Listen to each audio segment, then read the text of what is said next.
Aquí comienza La Estela de los Dioses con Manuel Zamora. Bienvenidos, bienvenidas a La Estela de los Dioses. Hoy nuestro rumbo nos lleva a una ciudad milenaria, a sus paredes de cal, a sus calles transitadas durante siglos y a un misterio que hace única a Córdoba. Tras esos muros blancos esconde rincones donde la luz del sol parece no querer entrar. Nos adentramos en el barrio de Santiago, un laberinto de callejas que fue epicentro de fe, pero también de sombras. Hablaremos de la hechicería y la brujería que floreció en este rincón cordobés desde que aquellas mujeres señaladas por el Santo Oficio fueron acusadas de pactos oscuros y remedios prohibidos en una época donde la frontera entre la devoción y la superstición era tan fina como el filo de una daga.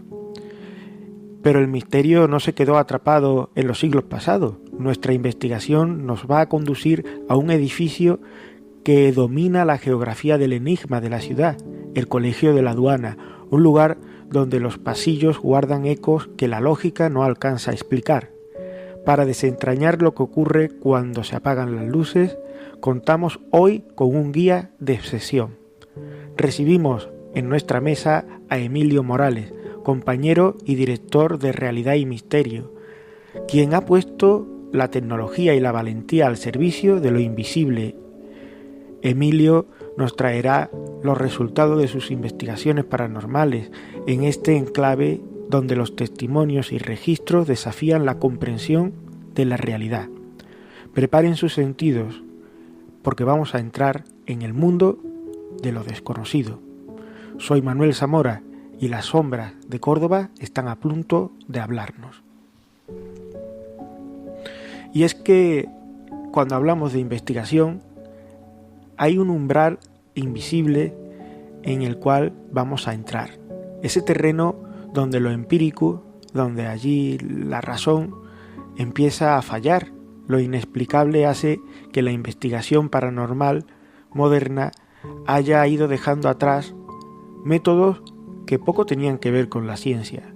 Ya no estamos en el espiritismo decimonónico. Hoy se buscan respuestas dentro de ese espectro que el ojo humano no alcanza a ver y en las frecuencias que el oído no logra captar. Cámaras térmicas, grabadoras de alta sensibilidad, sensores de campo electromagnético son herramientas para quienes buscan con respeto e incluso escepticismo metódico una respuesta a aquello que muchos sienten pero callan. Por eso las máquinas que no sirven de nada sin la experiencia humana son la mejor aliada para llevar a esta parte la investigación que se hace hoy en día en todo lo que tiene que ver con lo paranormal, en aquellas realidades que siguen ocultas. Se trata de discernir entre el eco natural de un edificio viejo y una impronta residual de quienes lo habitaron, tal vez una especie de reflejo que marcó esas edificaciones en siglos anteriores, en épocas anteriores, incluso años anteriores. Vamos a desglosar qué ocurre cuando un investigador se queda a sola con el misterio. ¿Qué es lo que se busca realmente? ¿Dónde está la supervivencia de esos recuerdos que el edificio parece volcar entre sus paredes. De la mano de Emilio Morales y su programa Realidad y Misterio vamos a analizar las metodologías, el equipo y sobre todo la valentía necesaria para mirar fijamente a lo desconocido y esperar que eso nos devuelva la mirada. Ese misterio que está al otro lado. Cuando hablamos de los puntos clave, hablaremos del equipo técnico, la psicología del investigador, incluso la diferencia entre un lugar encantado y la impregnación. Todo ello lo haremos aquí, en la Estela de los Dioses. Pondremos un poco de realidad dentro de tantas y tantas historias que hemos oído y que muchas veces no hemos atrevido a cruzar.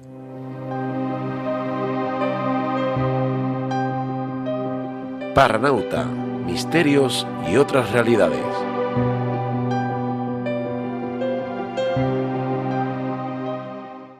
Pues de nuevo tenemos a Emilio Morales, que nos va a contar desde su canal Realidad y Misterio partes de esas investigaciones que nos llevan hasta Córdoba, a esa ciudad inmortal, patrimonio de la humanidad y que siempre nos da tantas sorpresas.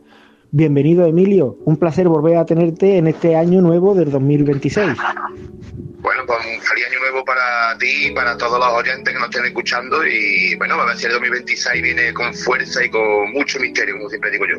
Pues sí, vamos a hablar también a lo largo de varios programas, ahora aprovechando enero, de toda esa parte de las profecías que se hacen, las constelaciones, hablaremos algo también de astrología para ir tocando otras partes del misterio, pero lo que hoy nos traes es algo para mí fascinante, el mundo de las psicofonías. ¿Qué nos puedes decir sobre Córdoba, sobre la psicofonía y antes de eso también sobre la brujería y las leyendas de Córdoba? Porque como siempre hacemos en esta sesión, entremezclamos misterios con las leyendas propias. Bueno, pues ¿qué te voy a decir? Pues que vamos a hablar de las calles de las brujas, que para mí es uno de los sitios, de los lugares más emblemáticos aquí de la tierra, de esa historia, ¿no? Que se cuenta en mi Córdoba, ¿no? Pero vamos, creo que las brujas han estado en muchos puntos de España e incluso de Andalucía, ¿no? Y yo siempre digo, donde pisan los templarios o la Inquisición, siempre ha habido brujas, siempre ha habido brujas.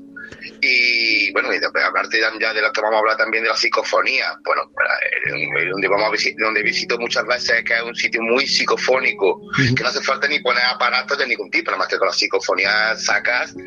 Hay un sitio donde visita la aduana, hay seguramente siempre saca bastantes resultados psicofónicos. Además, la aduana también es un referente a nivel nacional. O sea, muchísimos programas han ido allí desde siempre, desde prácticamente hará décadas que se está estudiando, y además fue también un colegio que, bueno, ahora nos hablarás de la historia de la aduana y también de todo lo que es la investigación y la psicofonía propiamente dicho. Pero antes que nada, para centrarnos en esas leyendas de brujería que, como bien dice, están por toda, diríamos, prácticamente por toda Europa, y si nos vamos a África a día de hoy, no digamos nada con lo que es el vudú y toda la cultura que hay con respecto a la brujería, ¿no? Pero en concreto en España, la brujería sí es verdad que tanto el temple, todo lo que era la orden del temple, como esos lugares apartados que también tenían reminiscencia de una religiosidad incluso pagana, y que tenían también otro tipo de sabiduría, porque eran personas muy sabias las que se dedicaban a la brujería para bien y para mal. Pero es verdad que en Córdoba, de hecho, hay un lugar que se marca más que ningún otro, ¿verdad? Aquí en el barrio de Santiago, entre lo que es Puerta Nueva, barrio Santiago, un barrio templario, donde cuando estuvo la época de los templarios aquí en Córdoba, que fue poquito, pero estuvieron aquí en Córdoba los templarios, que es la zona de Calahorra, zona del barrio de Santiago, es un barrio templario, donde están afincadas esas famosas brujas que estaban aquí viviendo en Córdoba. Hay muchísimas, yo sé que sobre los templarios, que ya hablaremos en otro episodio dedicado a ellos, existen también algunos símbolos, ¿verdad?, que son secretos, que entre los caballeros se entendían, y algunos también se relacionaban con la brujería en el barrio de Santiago, ¿no? Efectivamente, se relacionaba porque estaba todo relacionado, donde han pasado los templarios, y además que allí incluso pasa por el barrio de Santiago y se ven símbolos templarios. Sí. Además que es algo que cualquiera que se haya iniciado un poco en los símbolos, tanto medievales como templarios, son fáciles de reconocer y es muy atractivo. Dentro de esta brujería o de lo que se dicen de las brujas, dime más o menos qué vamos a encontrar. O sea, yo voy a Córdoba, voy al barrio de Santiago, voy contigo, y qué sería lo primero que podríamos señalar del barrio de Santiago, y qué calle en particular, qué plazas podrían ser las más notorias con respecto a la brujería. Bueno, pues aquí las calles más, vamos a ver, las calles más emblemáticas del barrio de Santiago, donde estuvieron viviendo, ¿no?, esas famosas brujas, o esas hechiceras, o esas personas que eran curanderas, ¿no? Porque, bueno, ahora estábamos hablando más adelante de lo que eran realmente esas brujas, pero era la calle Setana Huerta, la calle Rabe, la calle Cruz Verde, y sí también en la Plaza de la Cordera, esa famosa plaza donde vamos a tomar unas cañitas, unas maravillosa, un sitio maravilloso. Esa plaza es maravillosa. Ahí se ajudiciaban a esas brujas o esos brujos que vivían en Córdoba. Y esto era a través de la Santa Inquisición, quizás era el lugar donde se reunían para hacer el juicio y todo lo que sería el proceso. Exacto. Ahí en la Plaza de la Cordera se ajudiciaban a esas brujas que vivían en el barrio de Santiago. Bueno, yo creo que vivían en muchas partes de Córdoba, pero donde más estaban era en el barrio de Santiago, donde más se movía. Y de entre los casos más famosos, ¿cuáles resaltan más, que hasta incluso al día de hoy han llegado dentro de las leyendas que inspiran Córdoba con respecto a la brujería? Bueno, pues una de las leyendas, que se supone, ¿no?, que tú piensas que el castillo de la Isabela, el castillo de Almodóvar, el castillo de Isabela es otro sitio, pero no es más modernista. El castillo de Almodóvar es un castillo medieval, un castillo del 1400 y algo, y ahí volaban a través del río, con supuestamente lo que cuenta la leyenda, que volaban a través de una escoba, volaba a través todo lo que era el transcurrir del río hasta llegar lo que es el famoso castillo de Almodóvar. Sí. Que no olvidamos que los castillos de Almodóvar también han estado los templarios. Y además un sitio de poder, o sea, solamente llegar allí está tan elevado con respecto a Almodóvar que te impresiona tanto el despeñadero, el desfiladero que hay al lado del río, que además pasan los trenes al día de hoy, y después cuando llega a la Torreón de arriba y ves ese control y el poder tan especial que hay allí, que te transmite fuerza, ¿no? La fuerza no solo del mismo castillo, sino de las personas que vivieron allí. Bueno, ya del castillo de Almodóvar tendremos que hablar, porque ahí también se cuentan cositas muy interesantes, leyendas, e incluso un poco bastante activo el fenómeno paranormal, por hablarlo así. Yo tuve la suerte de trabajar en el castillo de Almodóvar, y de noche en montaje, montando parte de un evento, y la verdad es que impresionan esas salas, y ya merece un programa solamente casi para él. Y todo lo que es Córdoba con respecto a la fortaleza, porque hay castillos muy interesantes a lo largo de la provincia. Es uno de los castillos más conservados creo que incluso de España, y de Europa ya puede ser que no, pero de España seguro que es uno de los castillos mejores conservados que todavía están actualmente en activo. Y además del castillo de Almodóvar con respecto a la brujería, ¿qué otra parte de Córdoba podríamos así señalar como reunión de brujas o punto de aquelarre de esas reuniones que hacían ellas, y también de leyendas propias? También se cuenta en la parte de lo que era el Manrubiar, la parte que el casco histórico de Córdoba es muy grande.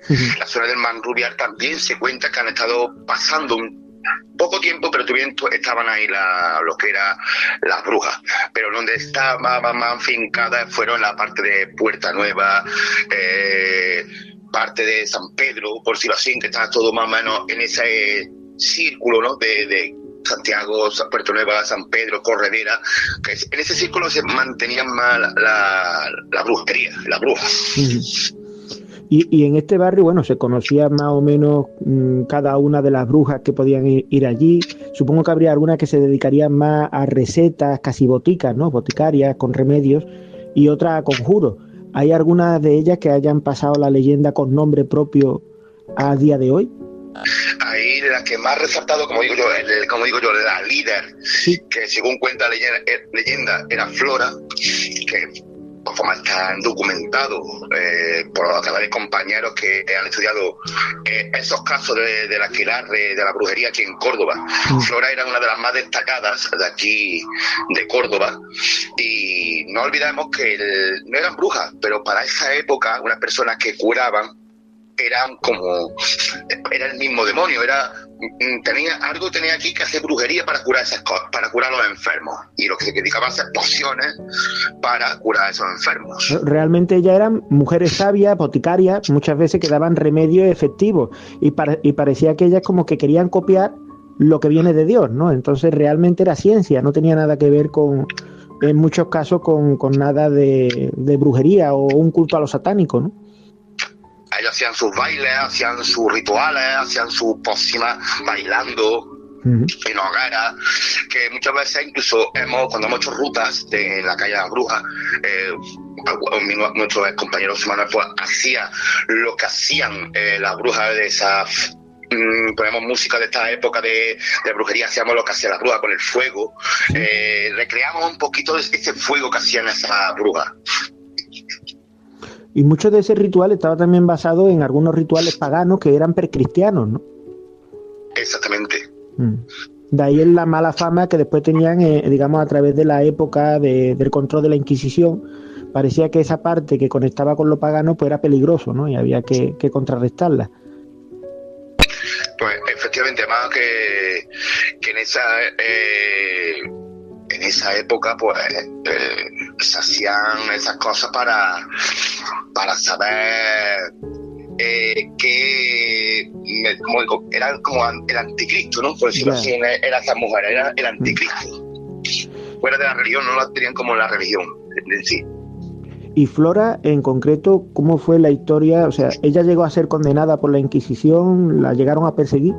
Se desconoce el paradero de Flora, se desconoce, incluso vamos indagando si incluso se asistió a esa famosa bruja.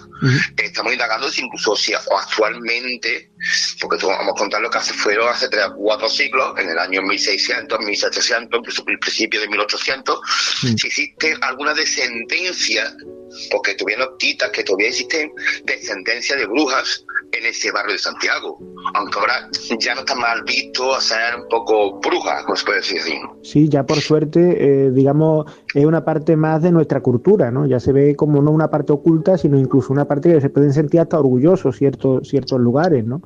O cierto don. Porque habrá personas que ahora mismo vamos a ponerlo así, clarividente, medium, ¿sí? o sensitivo, por decirlo así. Hoy en día sí, está mal visto y no está mal visto, pero hoy en día a ti te dicen las personas que yo veo muertos y no te toman como loca. Bueno, hay gente que sí que te voy a rehacer este mundo, pero sí, hay veces que es complicado. Está abriéndose mal a las personas que tienen un don, puede tener fácilmente muchas personas. Ya digamos que es como más aceptado, como que ya por lo menos se puede hablar. Antes había que ocultarlo y muchas veces decía o estás loco o eres del demonio, ¿no?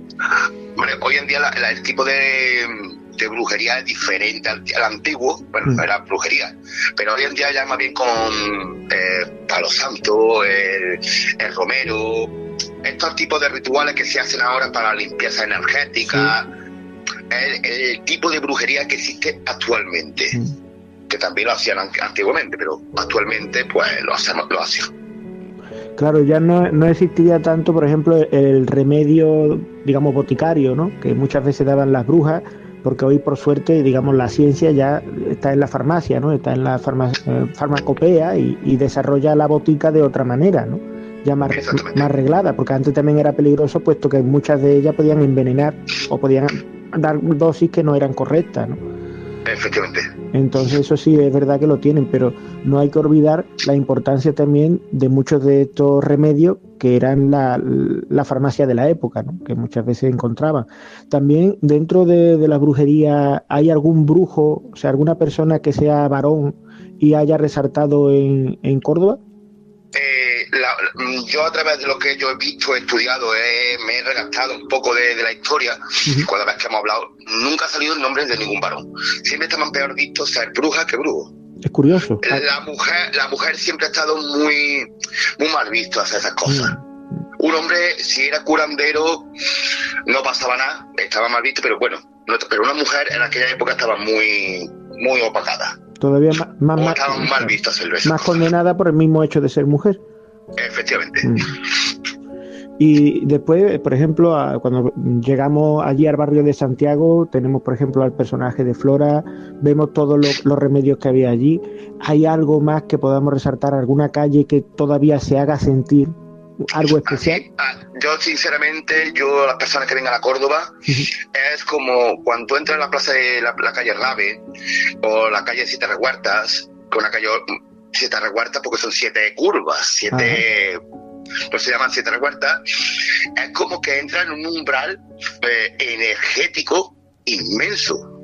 Además que es como que te absorbe esa calle, esas calles te absorben y incluso que te entran como imágenes de lo que pasaba en esa época o como pensamientos. Sí. Curioso lo que pasa. Te envuelve a otra, te traslada incluso. Exactamente.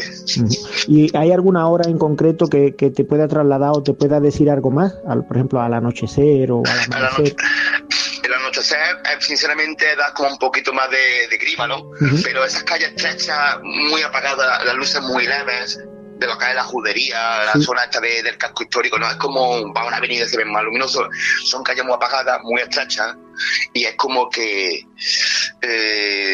parece que va a salirte una bruja de cualquier sitio. Por su forma de la calle, además son calles tan antiguas que prácticamente te trasladan en el tiempo y llegas a sentir todo lo que esa misma calle ha absorbido de esa energía que había allí.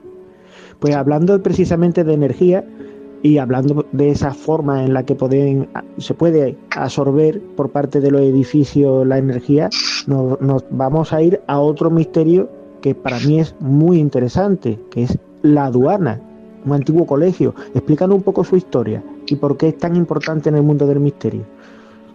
Bueno, pues te voy a contar resumidamente, para no alargarnos mucho.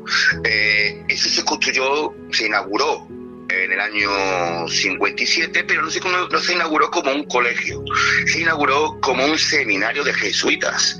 Del año 57 hasta el año 70, y a partir de la promoción 71-72 se convirtió en colegio residencial, antiguamente se llamaba todo el colegio interno. Y actualmente, a partir de los años 90, solamente se dejó de usar, se utiliza una 10ª parte de ese edificio que actualmente se utiliza como colegio de primaria y educación infantil. Y actualmente ya, ¿cómo es el día a día en ese colegio? Hay muchas partes que son ya abandonadas, que están en algún riesgo de caída o incluso de ruina. Te digo sinceramente, para estar tan trillado de tanta gente, porque allí te puedes encontrar, te ves chavales jóvenes o haciendo arriba un botellón, que entran, que no es un sitio que, aunque esté abandonado, entren, pero no, es un sitio que siempre te encuentras a alguien metido dentro. Sean chavales, sean parejas haciendo lo suyo, sean chavales de botellón, de lo que sea. Y para estar en esa parte de abandono, está bastante conservado, demasiado conservado, ¿vale? Que no está, que entra una parte del edificio y ya te están cayendo las escaleras, no, de verdad. Claro. Está bastante bien para poder andar. Y a lo largo, o sea, si por ejemplo vamos a hacer lo que nosotros hacemos, una investigación de campo, nos trasladamos allí, preparamos nuestro equipo. ¿Qué nos recomendaría, por ejemplo, para una noche? Mejor, si no conocemos mucho el edificio, ir acompañado siempre con alguien local, que yo siempre lo recomiendo. Hombre, yo siempre, si en caso que no contactes con nadie local, lógicamente, lo suyo es visitarlo de día, hacer una exploración de día, reconocer el sitio, ya que te pierdes, por lo menos que sepas que haya visibilidad, porque son pasillos largos, son muchísimas plantas, es un edificio de 7-8 plantas, o sea, es un sitio grande, y como no conozco el sitio, lo suyo es el primer día, al menos la primera vez de día. Claro. Ya después, pues bueno, si ya es más malo que te has quedado con la copla, incluso te puedes perder, pero bueno, ya te has quedado con la copla, por donde se entraba, por donde se sale, por donde tenemos que hacer, y ya yo ya por lo menos me lo conozco porque ya he visitado muchas veces. Pero el que vaya primera vez, le aseguro que de noche no entre. De noche no porque él sí el miedo, sino en sí porque es muy grande. Yo conozco un caso de un chaval que fue en Málaga, pero vamos, no puedo, ya hablaré con él para hablar de la investigación que realizó, pero se perdió y pasó toda la noche allí perdido y hasta que amaneció no supo salir. O sea, además en ese momento él se quedó un poco tocado y estuvo un tiempo sin hacer investigaciones porque, bueno, lo pasó mal, ¿no? Digamos también por el estrés y por sentirse perdido. Con lo cual siempre hay que recomendar que una exploración, ya sea para urbes, ya sea para hacer una investigación paranormal, siempre que haya una exploración previa del lugar de día y si es posible acompañado con alguien que conozca un poco el terreno, ¿no? Claro, yo siempre lo digo, pero mira, ya sencillo ya, en este caso, porque te puedes perder, también porque el paso del tiempo se deteriora alguna parte del colegio, o si te vas a un cortijo, te vas a una finca, lo que sea, porque eso al final se puede deteriorar con el tiempo, con la lluvia, con los vientos, claro. Se pueden caer trozos de techo, que digo, hostia, llega a un sitio y dice, hostia, pues esto antes no estaba caído, ahora porque está caído, por lo mejor por cualquier cosa. Sí. Por eso siempre es bueno verlo de día, para decir, por aquí se puede estar, aquí no se puede estar. Claro, eso es esencial. Además, incluso en otras investigaciones yo he hecho en el Sanatorio de los Muertos, lo que era el Hospital San Pablo, lo hablábamos antes de empezar la entrevista, es una parte que ya está muy deteriorada y te puedes caer de un techo a otro o se te puede caer una pared encima, porque además está muy trillado, es un edificio que realmente está mal conservado. Entonces, incluso en estos edificios, cuando vas de una vez a otra, es mejor ir antes de día, porque a lo mejor a lo largo de 6 meses, un año, han aparecido nuevas ruinas, ¿no? Que pueden hacer un peligro. Yo la última vez que fui a la base militar, bueno, fue la primera y la última vez que fui, ¿no? A la base militar, allí al Sanatorio de los Muertos, de verdad que tenías que andar por los pasillos, metiéndote por la habitación, salir por el pasillo, porque había, en lo mejor en la mitad del pasillo había una puerta, pero tenías que entrarte por la habitación para salir para el pasillo. O sea, era así, era como jugar a Super Mario saltando de pieza en pieza, era igual. Pero te juegas la vida, porque te puede pasar una mala noche o un mal momento, ¿no? Si lo haces mal.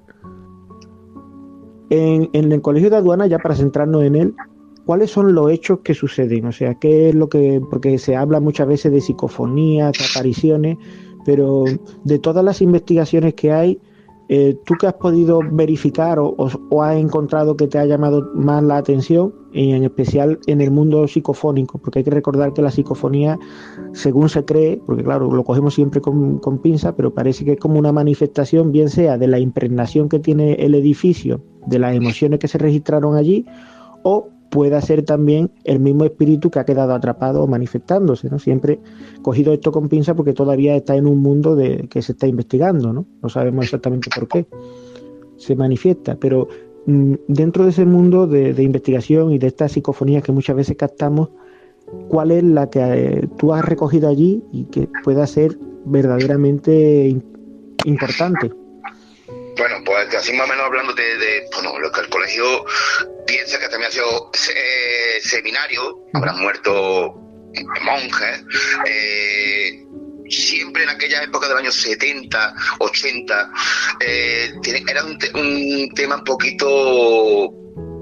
que si hacían cualquier cosa, porque piensa que había allí niños donde no tenían ni padre ni madre ni tutores. Los tutores eran los profesores, la gente que vivía allí, curas, monjas, los que vivieron allí eran sus tutores. Que hayan abusado, posiblemente.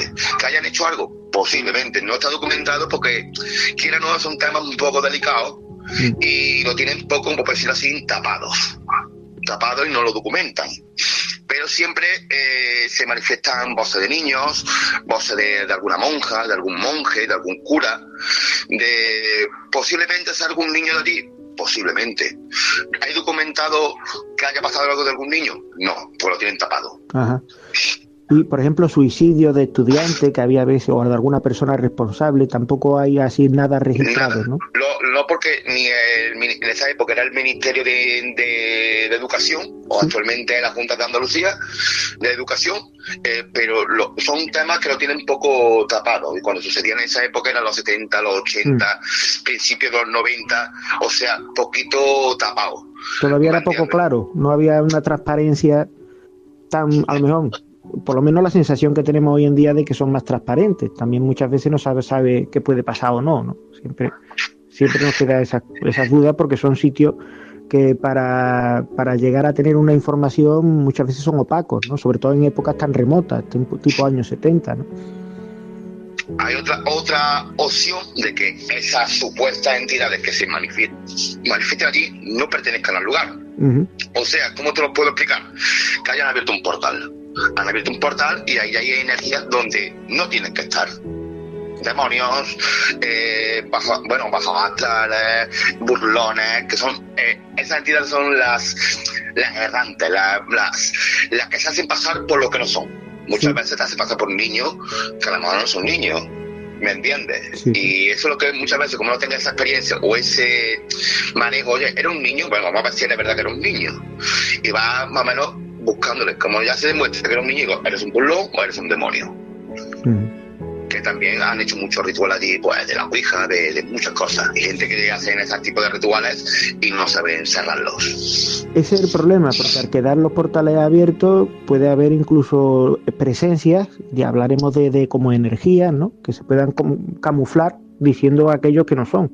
Entonces, claro, entre la investigación real, que muchas veces llega a la información opaca, y la posibilidad de que ha sido un edificio que ha estado abierto a muchos rituales tipo ouija, en los cuales se manejan unas energías que no todo el mundo que abre esos portales sabe cerrar, pues nos enfrentamos a no tener claro qué es lo que se puede estar manifestando allí. Pero sin embargo, sí es algo que deja registro, porque las psicofonías sí aparecen, ¿no? O sea, se pueden registrar psicofonías con relativa facilidad, ¿no? Ahí también, porque tú piénsate que ese detalle siempre se me ha pasado, nunca lo he preguntado. Pero bueno, ya para la próxima vez que visite Aduana, es una pregunta que tengo que decirla. Tú piensas que en los años 70, 80, 90, era una época que la ouija la vendían como un juego. Sí. La vendían como incluso como si Planeta Agostini, cómprese su ouija. Sí. ¿Vale? Y la vendían como un juego. ¿Quién nos dice que algunos de los niños que vivían en ese colegio Aduana no hayan hecho a la ouija en los cuartos de baño, en sitios escondidos en esa época? Además fue muy popular, precisamente en la época recién pasada, lo que fue la transición, ¿no? Desde la dictadura a la democracia, parece que todo eclosionó, incluidas las ciencias ocultas, y de buena primera hasta parece que se puso de moda, ¿no? Dentro de una generación de jóvenes, hacer ouija fácilmente, y en los lugares escolares muchos cuentan que hacían ouija pues en los lugares así un poco más ocultos, o en los lugares que ellos creían que podían hacerlo como un entretenimiento. Pero efectivamente, como tú lo dices, es que se vendían como un juego inocente, pero no siempre lo era. Mira, está el caso de Casomayaca, que la niña la hizo en el colegio, ¿no? De monja, que estaba ella, lo hizo la ouija con sus compañeras, en la que acabó malamente fue Estefanía, pero bueno, en esa época se hacía, venga, vamos a la ouija, y al final puede salir incluso peor para alguno que otro. Sí, porque parece que siempre captan a una persona que es más sensible que el resto de compañeros. Hace poco me comentaban incluso el caso de una persona que hizo una ouija con unos compañeros y de hecho todos les fue mal.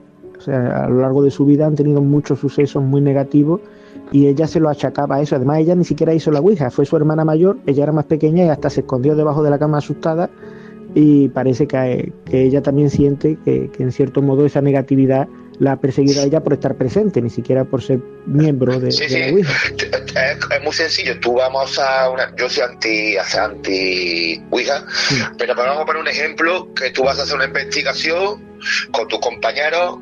Emilio, tú quieres participar, yo te digo que no, vale, yo me pongo al margen, me pongo allí a miraros, pero yo también me voy a llevar un trocito de lo que se lleve vosotros, por estar presente. Por el mero hecho de estar en el lugar, porque la energía se irradia y te llega aunque no seas parte de lo que la ha provocado. Efectivamente. Y en Aduana, ¿qué misterios podríamos encontrar? O sea, yo por ejemplo te digo, Emilio, voy para allá, voy para Córdoba, quiero ir contigo, ¿qué me puedo esperar dentro de una investigación en Aduana? Bueno, aquí principalmente siempre digo yo que a un sitio psicofónico, energéticamente fuerte, ver sombras por los pasillos, ver sombras, sentir pasos, sentir como que te observan, golpes, que dicen, no te he sentido un golpe de una persiana, más que la hora de aparataje. En la época a nivel aparataje no es fuerte. Yo pongo allí una rampa y no se va a manifestar, es muy difícil. ¿Puede ocurrir? Sí, pero muy difícil.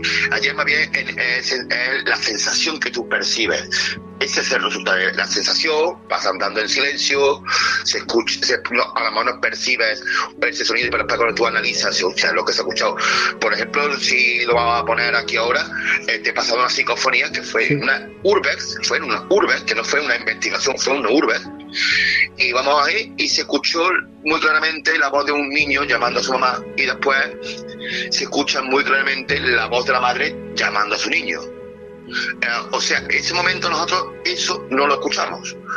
Cuando yo me ponga a editar, a montar, a analizar y escucho eso, vamos a decir al momento, Rafael, tú que estás escuchando aquí es lo mismo que estás escuchando tú. La voz de un niño, la voz de una mujer.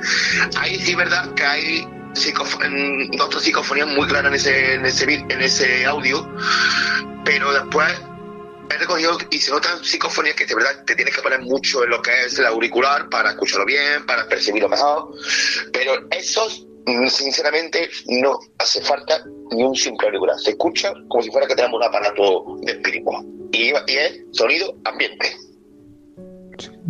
Totalmente claro, totalmente nítido. Totalmente.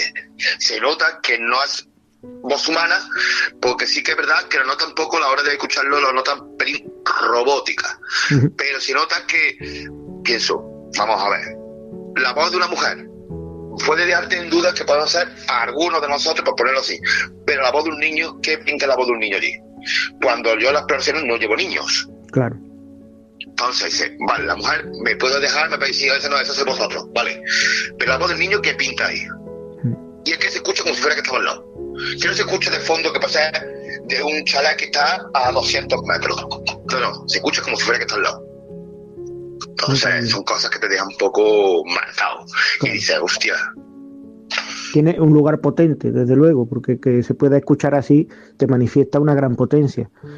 Yo sé que la aduana ya nos va quedando poco tiempo, pero por centrarnos así un poco en los puntos más importantes, sé que allí además se han concentrado muchas investigaciones a nivel nacional, muchos investigadores de toda España han investigado allí, pero ¿qué puntos más calientes o lugares que tú hayas sentido especialmente fuertes dentro del centro? Bueno, pues mira, precisamente la capilla que está ahora mismo se puede entrar, hay otra que no se puede entrar. Pero la otra capilla también es fuerte, pasa que están bastante deterioradas, la cerraron. Es en la parte de la capilla, la parte de arriba del todo, algunas partes de los pasillos de vez en cuando, pero sobre todo, donde estaba la lavandería, que es el sótano de la aduana. Ajá. Es un sitio donde se ve mucho orbe, se siente como una energía, una pesadez, una energía diferente. Bueno, una de las veces que yo fui a explorar, cuando quise entrar a lo que era al sótano, vi unos puntos rojos que me miraban. Y yo le dije a mi compañero, le dije, tío, vámonos de aquí, porque aquí lo que acabo de ver yo ahí, para que yo diga no quiero entrar ahí, no es nada bueno. Me estaba mirando como dos puntos rojos, fijamente, desde el final del pasillo, y no me ha gustado nada. Vamos a con las cosas y nos vamos. Parecía amenazante, desde luego. Sí, es que encima ese día que fuimos a explorar, después se cerraban las puertas. Estaba ese día la energía un poco aturdida. Y cuando las puertas muchas están encasquilladas de lo que es la parte baja de la puerta, están encasquilladas con la misma tierra, con los mismos chinillos, están encasquilladas, no se cierran tan fácilmente las puertas. Ya. Y en puerta dice, vamos a probarlo. Coño, que no se cierra tan fácilmente la puñetera puerta. Claro. Y se cerraban las puertas, pegando portazos que eran increíbles. Ese día que también fui, estaba muy aturdido lo que es la energía. Porque hay días que parecen más revueltos, ¿no? Parece que todo puede manifestarse. Porque sinceramente ese día no íbamos en sí a buscar lo que queramos buscar. Como vaya con la intención de que yo quiero buscar una fenomenología, no la encuentras, no se van a manifestar porque ellos no le dan la gana. Claro, Si tú vas con la intención, vamos a hacer una exploración, vamos a ver cómo está el sitio, no sé qué, no sé cuánto, como me pasó el día de las voces que tengo de la psicofonía, que vamos a ver el sitio por ver cómo está, se manifiestan. Y ahora cuando tú realmente vas a intentar buscar la parte paranormal, decir así, no se manifiestan como uno pide. No, si es que yo siempre digo que el fenómeno no está ahí para entretenernos, porque muchas personas lo buscan como si fuera una película, un entretenimiento, un teatro. No, esto no está para entretenerte. Aparece cuando se quiere manifestar porque para eso tiene su propia voluntad. Y es curioso porque muchas veces siempre hay que tratar con mucho respeto el lugar, con mucho respeto si se manifiesta algo allí. No hablar de ello en el sitio, que siempre es otro de los, por ejemplo, escuchar la psicofonía en el lugar. Yo, por ejemplo, estoy en contra siempre, porque puede dar pie a que se puedan hacer malas interpretaciones e incluso puedan existir el propio miedo, ¿no? de escucharla en el lugar. Y eso es mejor evitarlo. He escuchado vete. Sí. Hostia, tenta ese miedo, ese nerviosismo. No. Ya tranquilamente, cuando tú estés en tu casa, te pones tus auriculares, tus cascos, y ahora empiezas tú a analizar, a escuchar, usted escucha esto, lo escucha. Estás tranquilo en tu casa. Pero si tú allí ya empiezas a sugestionarte, si se va a volver a escuchar. Exacto. Y no va a decir que nos vayamos otra vez y se va a poner tu feo, ya la misma sugestión te va a hacer que escuches cosas que no se estén escuchando. Exacto, sí, puede entrar en pánico y puede ser peligroso. Eso es.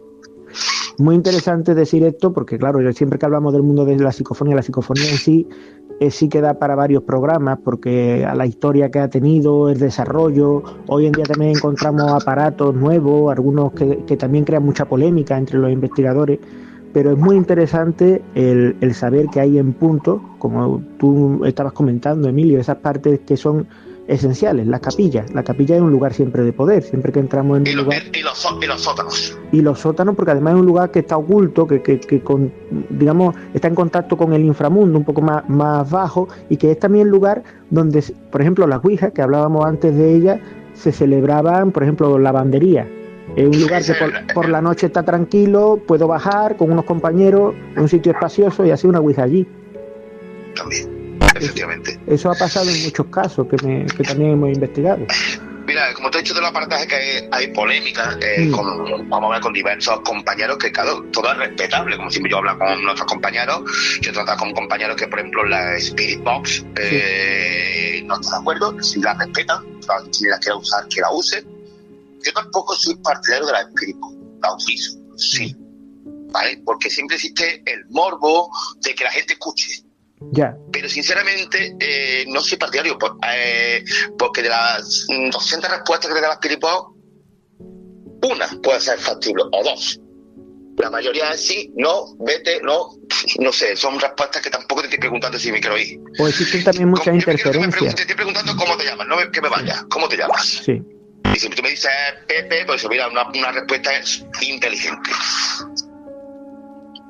Pues ya hablaremos del caso de la Spirit Box, que es una cosa interesante también. Sí, además también muy polémica y bueno, yo desde luego lo que sí siempre digo es el respeto absoluto, ¿no?, a los compañeros que quieren acercarse de diferentes formas. Por supuesto. Pero sí es verdad, siempre que se haga con seriedad. Al único que hay parte que no estoy de acuerdo, y es lo único que siempre lo digo. Eso no significa que la persona que haga una sesión de Spirit Box no lo haga con la mayor seriedad, la mayor respeto, que a lo mejor son más serios que a lo mejor que el que no haga con un Spirit Box, posiblemente. Claro, es un método, ya depende de la persona y de que quiera ser rigurosa y seria.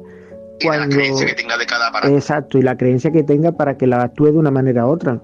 Compañeros, yo conozco muchos que utilizan la Spirit Box y es muy interesante muchos de sus trabajos porque lo hacen de una manera muy seria, ¿no? También conozco otras personas que lo hacen más a estilo sensacionalista y puede ser también un poco irrespetuoso, ¿no?, con el lugar. Que eso ya es técnica y depende de la persona, claro. Yo digo siempre, la Spirit Box es cuando, por decirlo así, no saca un resultado factible, diga, está la cosa muy tranquila. Ya que estamos grabando, por lo menos el seguidor que le gusta por decirlo así, el morbo de ver esas palabras que supuestamente salen de ese artilugio. Sí. bueno, pues a la gente le mola, hay cosas que he sacado de las Piripop razonables, para que te vean que no, pero Sí. Que sí, de 200.000 respuestas que manda la Piripop me voy a quedar con 100. Sí, porque hay que cribar mucho, hay mucha interferencia, es complicado, realmente. O puede escucharse un partido de fútbol, Sí. se puede escuchar nosotros hablando ahora mismo, Sí. ¿me entiendes? Sí, por la interferencia misma que crea. Y también es curioso porque, bueno, ya nos queda muy poco tiempo, eso sí es verdad, pero quiero terminar este tema porque me resulta apasionante. Es curioso que también señalen los pasillos que es un lugar de paso dentro de la aduana. Son lugares de paso que tienen tantas emociones, que han cogido tanto del lugar, y que también hay veces que son los que se manifiestan más fuerte, pero también los que no siempre tienen actividad, porque como era un lugar de paso, depende del momento, depende del día, tienen esa fuerza, ¿no? Normalmente donde se más impregna esa energía son donde más tiempo pasaba. Tú te vas a un aula de un colegio y se van a impregnar más. Pero los pasillos, como tú dices, a lo mejor en una habitación donde ellos dormían, porque la parte donde está de abandonada es donde dormían ellos, la parte residencial. Donde está habilitado están las aulas, ¿vale? Que eso cualquier día de ese colegio se queda abandonado. Pero a lo mejor en una habitación, a lo mejor en la capilla, a lo mejor donde pasaban mucho tiempo los trabajadores en la lavandería, a lo mejor en no sé dónde, donde pasaba bastante tiempo esas personas, o niños, personas adultas que vivían o trabajaban aquí. Pues ya con eso seguiremos hablando de la aduana, porque seguro que nos va a dar para otros muchos programas. Hablaremos también de más misterios de Córdoba, pero ya por desgracia no tenemos mucho más tiempo, y la verdad es que lo que quiero decirte es muchas gracias por colaborar con nosotros, con este programa, con la Estela de los Dioses, y saber que vamos a tener esta sesión tan, para mí, impresionante e imprescindible, que es Córdoba, la Córdoba misteriosa, y todas esas investigaciones que además has hecho en otras provincias. Muchas gracias, Emilio. Nada, aquí siempre quiero dar una pincelada. Sí. El día 24 de enero tenemos un congreso, el primer congreso de realidad y misterio, donde hablaremos con diversos compañeros del misterio, tanto de Córdoba, incluso de Sevilla, donde tendremos a Cristian Torresilla, José Manuel Romay, José Manuel Carmona y Michael Martínez, que lo tenemos, que lo conoce muy bien. Sí, El maravilloso. gran Michael Martínez. Y bueno, y un servidor que también estará ahí con bastantes personas escuchando pues nuestras locuras y nuestras aventuras. Pues muy recomendable ese evento. Lo vamos a poner también nosotros en nuestra página de la Estela de los Dioses, y además que se va a seguir repitiendo, ¿no? Este será un evento que podremos también ir llevando a otras provincias, si todo va bien. Y... Hombre, como yo siempre digo, empiezo de chico. Ahí está. Y si vemos que tiene bastante reputación y la gente pide más congresos, pues me gustaría pues repartirse por Sevilla, Málaga. Bueno, todo el tiempo lo dirá y bueno, el tiempo lo dice, ¿no? Todo, y ojalá sí. pues así será, pues en Sevilla, en Huelva, en Cádiz, en todas las provincias que nos puedan permitir llevar estos congresos de realidad y misterio. Pues la verdad es que son muy interesantes, enseñan mucho sobre la divulgación de todo lo que son la ciencia oculta, lo paranormal, mucho de la historia que no se termina de comprender, porque el misterio de la historia es tremendo, como hablábamos antes también de nuestro amigo Michael, y realmente yo creo que es apasionante que lo hagáis allí, y desde luego ya nos contaréis, y espero que nos cuentes tú cómo ha ido todo. Pues ya te contaré, y espero que, bueno, pronto estemos por otra provincia, que también la Estela de los Dioses colabore con nosotros, que en la próxima evento que yo haga tiene que va a estar tú en el cartel sí o sí, y lo que no Dios quiere pues sea por la zona donde tú vives, Sevilla, Huelva, ojalá pudiera ser por ahí, que podamos hacer que tú participes en ese evento. Yo encantado, Bueno, encantado, y además que sois todos unas personas maravillosas, nada más por saber todas las cosas que estáis investigando, la seriedad que ponéis, el interés es imprescindible para conocer la parte del misterio, además más cercana, la de Andalucía, la que muchas veces no sale de nuestra localidad. Efectivamente, para mí es un mundo muy apasionante que nunca... Hay veces que dices, me quiero retirar, pero porque, bueno, por A por B siempre te cae más, pero bueno, siempre miras para el lado y dices, tengo gente que me quiere, gente que me respalda, gente que sí. Te llama. Sí, así es. Pues encantado, Emilio, como siempre. Gracias a ti y gracias a vuestra emisora por contar conmigo y bueno, pues nos vemos ya en otra ocasión para hablar de más cosas de Córdoba y de Sevilla donde hagan falta, pues yo también te hablo. Perfecto, muchísimas gracias. Un abrazo. Un abrazo.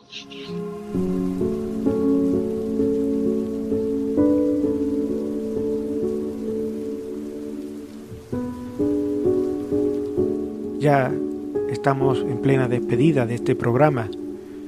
Queda en el aire esa pregunta que nos ha acompañado durante toda la noche. ¿Qué hay realmente en las sombras del barrio de Santiago o en los pasillos vacíos del Colegio Aduana? Agradecemos profundamente a Emilio Morales por abrirnos las puertas de su archivo en Realidad y Misterio y por recordarnos que tras cada anomalía y cada psicofonía hay una historia humana esperando a ser comprendida. La investigación paranormal no trata de asustar, sino de intentar descifrar el lenguaje de lo que aún no comprendemos. Nos vamos, pero las preguntas se quedan con ustedes. Quizás el programa, la próxima vez que usted camine por las calles de Córdoba o de cualquier otra de estas ciudades mágicas que tenemos en Andalucía, al caer el sol, cuando el silencio de su propia casa les parezca demasiado denso, recuerden que la historia de nuestra tierra tiene capas muy finas y que no siempre se ven a simple vista. Sigan cuidando nuestro patrimonio, sigan respetando el pasado y sobre todo no dejen nunca de hacerse preguntas, porque mientras quede alguien dispuesto a buscar respuestas en la oscuridad, la llama de este programa seguirá viva. Soy Manuel Zamora y esto ha sido La Estela de los Dioses. Nos volvemos a encontrar en la próxima frontera, donde el mito y la realidad vuelven a fundirse. Hasta entonces, mantengan la mirada encendida y el espíritu alerta. Gracias por escucharnos.